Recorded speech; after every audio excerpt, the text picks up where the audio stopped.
1 in a million, rare and scary animal moments caught on camera. There are indications that attacks on humans by wild animals are becoming more often, fortunately.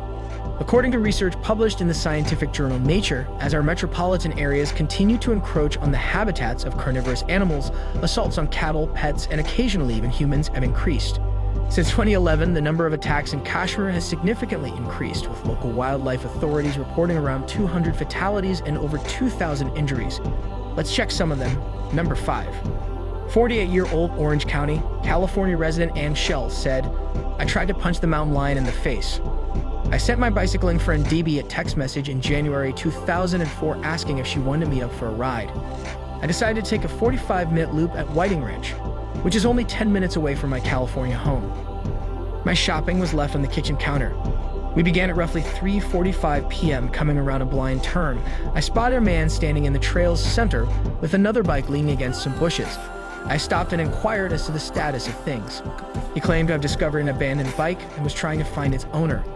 I was being dragged into the ravine by the cat.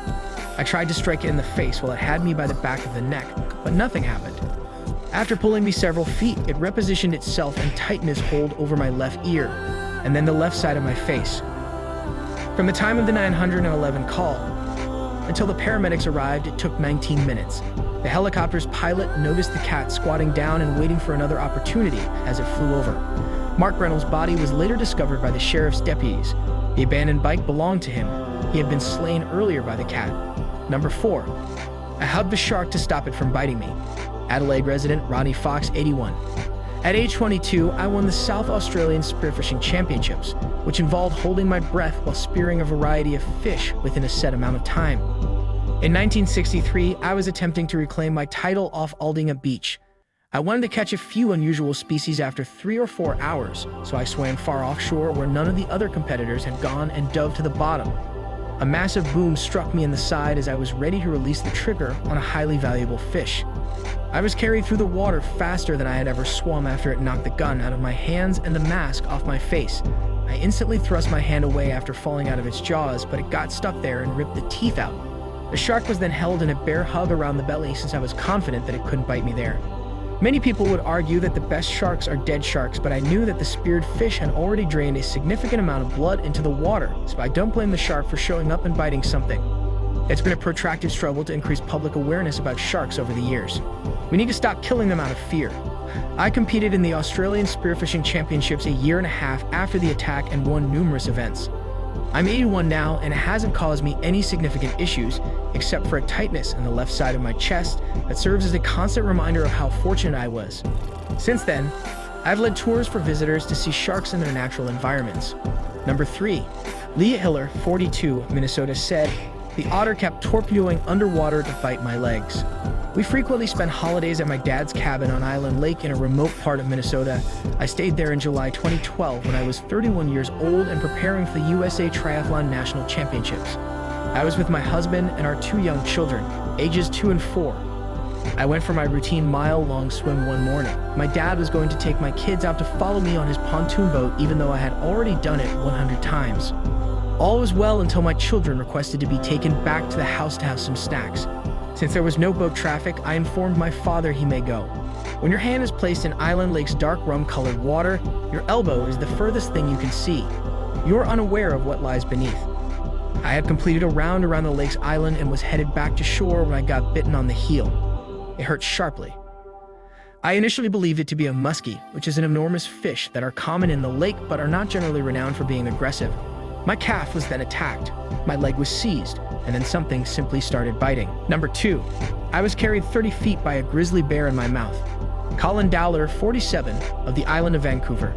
I was looking into possible hiking routes to ascend Mount Doogie Dowler in British Columbia in the summer of 2019. When I rounded a bend while cycling down a winding logging road, I saw a grizzly bear. I'd previously seen 2 or 3 black bears, and they typically run away if you make a disturbance. But I had never seen a grizzly before and was glaring at me now. Since my bike wasn't moving, I got off. It was creeping closer to me till it was only a few feet away when I caught a glimpse of it out of the corner of my eye. It nearly passed my bike before turning 180 degrees and coming straight at me. As it drew nearer, I whirled around to position the bike between us and pulled out my hiking stick, positioning it in front of its eyes. On my left side, it rushed forward and sunk its teeth between my ribs and hips. Soon, I was in the bear's jaws as it took me 30 to 40 feet in the direction of a thicket. I was writhing in agony. I tried to gouge at its eyes when it knocked me to the ground, but I was unable to. It tracked me and began biting and tearing at my thigh while I struggled. My hip felt like it was about to dislocate from the pain. I could hear its teeth grating against my femur like a dog eating a bone as it dug so deeply into my thigh. Number 1. The hippo was kicking and kicking me like a toy. 41-year-old Kristen Yaldor from Odessa, Florida. For my 37th birthday in 2018, my husband Ryan and I chose to travel to Victoria Falls and go canoeing on the Zambezi River. The temperature was ideal and the weather was fantastic. The guide's only safety advice was to swim as quickly as you can to shore if you fall overboard. We didn't think much of it because we are from Florida and are accustomed to being on the water.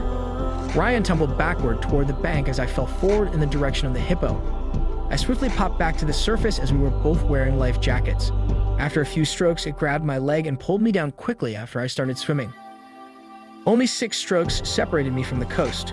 My first reaction was to grasp for the sky in the hopes that my hands would break the water's surface, but when all I felt was more water, I immediately switched to survival mode. I reflexively took a deep breath just before I fell, and I told myself to hold it and keep calm. I had a skin graft in addition to having my femur fixed.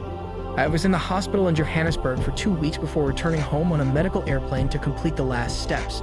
I've undergone 21 operations so far, and although I'm not sure if it's because nerves were severed, I haven't had much pain. Because of how quickly the incident happened, I failed to properly notice the hippo. I have experienced PTSD nightmares. Recovering from the muscular loss and regaining my ability to walk has been my challenge. Now that physical therapy is over, I'm nearly there. Even though I know I'll be working on it forever, I don't mind. At least I'm still around and pursuing my interests. Simply put, I won't return to canoeing on the Zambezi. How was the video? Did you enjoy it? Post your feedback in our comment section below and subscribe to our YouTube channel for more updates.